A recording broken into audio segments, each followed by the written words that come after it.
Hi, Scott Livingston here from ReconditioningHQ.com and a High Performing Life, and I said I was going to do one more thing on dissociation this week. Somebody asked me about, do you have anything for the foot ankle? Absolutely. So I'm just going to talk about the concept here that in the foot is supposed to be an adaptive system. So we have pronation, which is a three-planar motion to absorb, and then we have supination to propulse. So our foot goes from pronating, which is dropping the arch, to accept terrain, to opening and creating the arch, to create stiffness and produce force. We need to have that, but we don't want to have an overabundance of it, and we also need to be able to keep the arch and mobilize the tibia above it, forward and back, without losing that arch. Because there's times where we want to maintain ground contact, and we need to have the angle of our foot change, or our shin change.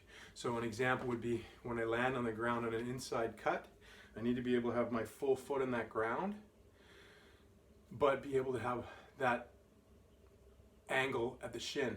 And vice versa, if I'm cutting outside in, I want to be able to keep my foot grounded and have that shin angle. So what we want to do is we want to get the ankle in a good position. So what I talk about is, there's a thing called the dome of the talus. It's these two little spots right here, little indents, and we want to have the talus kind of in the middle of that, not all pounded out to the side or the other way. So find the middle of that, create a little bit of an arch. You should be able to put your finger under it.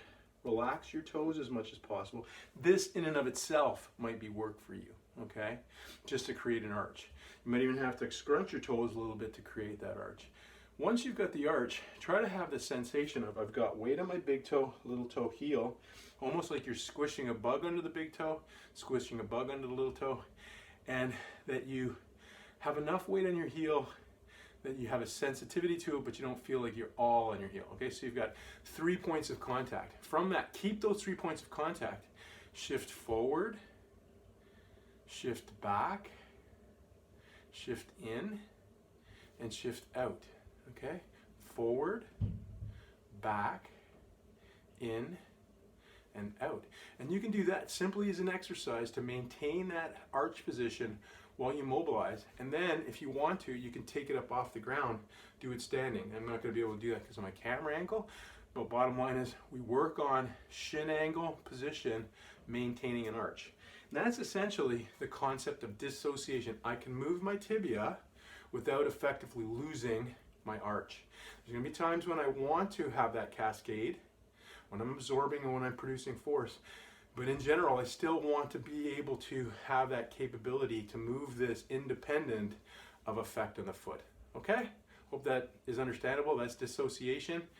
Take care, and we'll talk to you again soon.